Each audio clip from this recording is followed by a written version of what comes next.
Olá, boa noite, sejam bem-vindos a mais uma edição do Cidadania.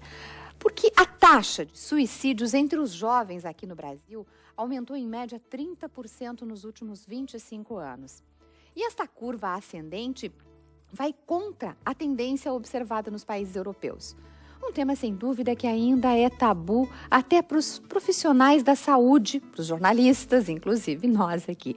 Mas no programa de hoje nós vamos tentar falar de uma forma bem clara, com um profissional que defende esta ideia de falar sobre esse assunto como uma forma de prevenção.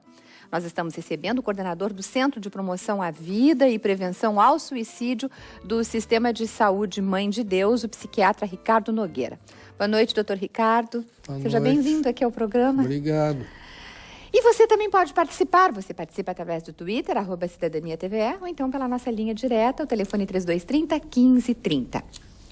Doutor Ricardo, esse aumento é nos últimos 25 anos, mas se tem ideia do porquê esse aumento tão drástico? É que, na verdade, principalmente entre os jovens? É que, na verdade, houve uma migração, né? Antigamente, ainda é a maior incidência de suicídio entre os idosos. Ainda é, mas está diminuindo e está aumentando entre os jovens. Então, nós vamos analisar o porquê disso, qual é a causa disso. Primeiro que a política brasileira de assistência ela é voltada para o idoso. O idoso hoje está protegido. Na maioria das cidades brasileiras, quem tem recursos para manutenção e prover a família hoje são os idosos. Isso. Tem cidades no Brasil que a maior renda provém da Previdência, do INSS. Os idosos que pagam a pensão dos netos, eles que mantêm a alimentação dos netos, então estão valorizados. E com os subsídios de algumas medicações que os idosos receberam, os idosos querem viver cada vez mais, porque eles têm recursos, eles conseguem continuar sua vida sexualmente ativa, o que não ocorria anteriormente. O que acontece? O jovem, ele está desprotegido, porque essa mesma política que tem de proteção ao idoso, não tem de proteção ao jovem.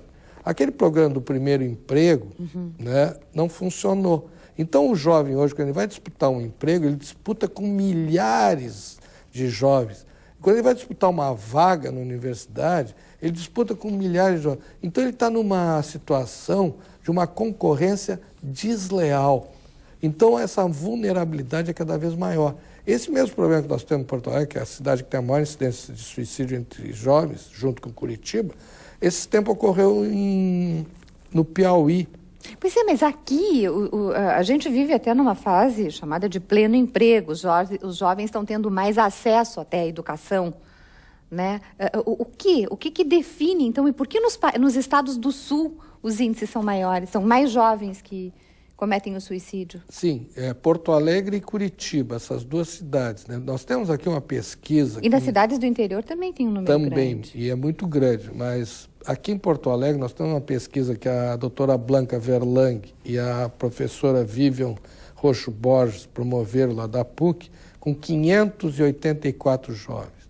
E constataram que 36% desses jovens têm desesperança. Eles acham que eles não têm chance no mercado, entendeu? Uma coisa relacionada ao trabalho, ao desempenho profissional. E também muitas vezes a capacidade deles de brilhar.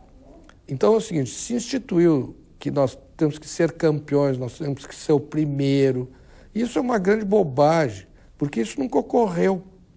Numa Copa do Mundo, só um ganha, os outros todos perdem. Numa maratona, só um ganha, todos os outros perdem. O Brasil ficou de 1970 a 1994, durante 24 anos, sem ganhar uma Copa do Mundo. E sempre se achou que era o melhor do mundo. Mas não era. Comparecendo todas as vezes e achando que mas tinha. Mas não era.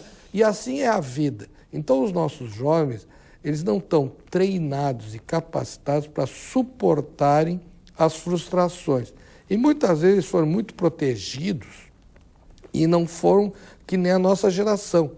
A nossa geração, ela foi uma geração que aos 18 anos nós tínhamos que ir para o quartel, servir ao exército, e depois, quando chegar do quartel, o paizinho dizer, vai tocar a tua vida, vai te virar. Hoje, 18 anos, é um nenê, é um bebê. Aos 30 anos, continua em casa, recebendo internet de graça, telefone de graça, e a mamãe não quer que a criancinha saia de casa. Então, a adolescência hoje foi até os 30. Agora, isso tem uma razão de ser, porque a perspectiva de vida aumentou também. Antigamente as pessoas morriam com 50 anos, depois morriam com 70. Mas essa proteção, esse pseudo aí, apoio emocional de ficar em casa, isso não dá até mais sustentação?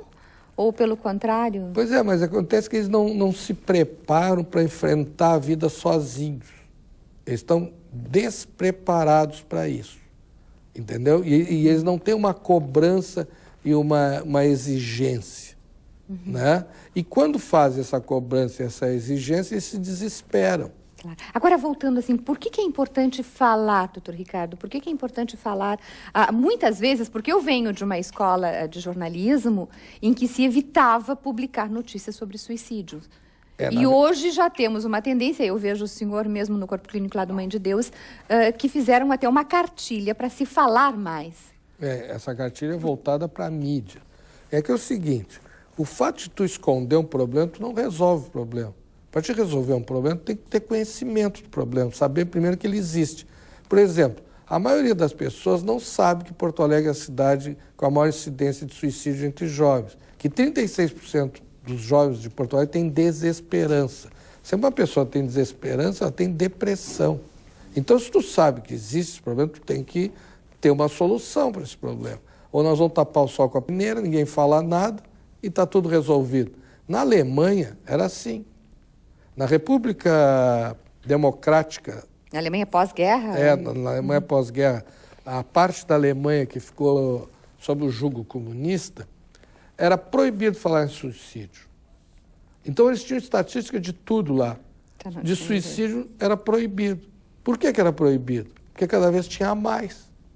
E aí eles não resolviam. Até que eles se deram conta que tinham que resolver esse problema. Hoje a Alemanha é um dos países que tem menos suicídio. A Suécia também. Mas por que lá tem menos suicídio? Suécia, Dinamarca, Finlândia, Malta. Se fosse a questão do clima, né? Era onde tem invernos rigorosos e bem longos. Mas o que eles fizeram? Eles detectaram o problema e criaram um programa de prevenção ao suicídio, que é esse mesmo programa que nós estamos trazendo agora para o Brasil, que já foi validado para o Brasil, através da Universidade de Campinas, e agora nós estamos trazendo aqui para Porto Alegre. Só para você ter uma ideia, há 2 anos atrás nós tínhamos 100 suicídios em Porto Alegre por ano. Hoje nós temos 80, houve uma redução de 20%. No estado inteiro, houve uma redução de 12%.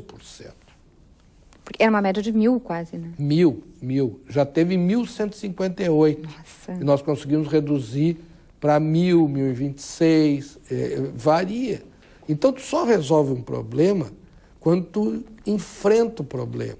Agora, se tu quiser ignorá-lo, e outro problema é a questão da mídia, é que na década de 40, o governador do estado do Rio Grande do Sul proibiu a divulgação de suicídio. Tem um decreto do governador que proibia, era proibido falar em suicídio. E isso resolveu o problema? Não. E quando a gente tocou nessa questão, que a Secretaria Estadual de Saúde tinha que enfrentar o problema, houve uma resistência muito grande. Porque os gestores diziam assim, vai queimar o nosso filme, Sim. Vai ser outro índice que nós somos o primeiro E noticiar um suicídio, tem alguma demonstração de que aumentam os casos? Olha, tem que saber como noticiar.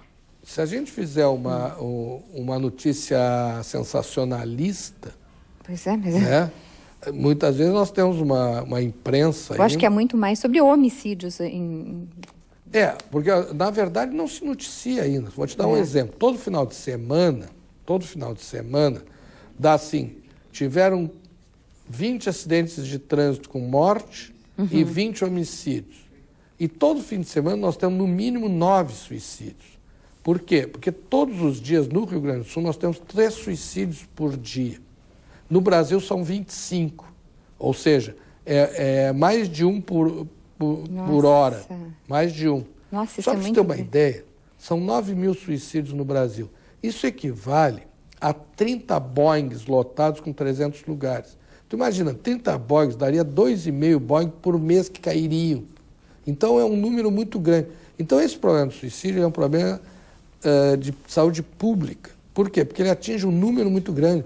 Há mais de 10 anos, mais de 1.000 gaúchos se matam por ano. E a Organização Mundial da Saúde, ela também está atenta a essa nossa questão, desse nosso assunto do dia, doutor Ricardo? Também. Até eu queria chamar a atenção que entre os grupos de vulnerabilidade do risco do suicídio estão também os homossexuais.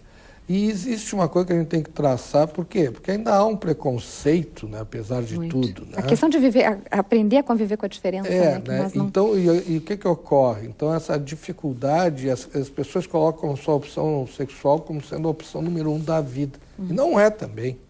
Não é a opção número 1 Mas ela não pode vida. ser discriminada por isso, né? Não, ninguém pode ser discriminado por nada, claro. Nem por religião, nem por cor. Nem Mas a gente já continua falando, a gente faz agora um breve intervalo, já voltamos.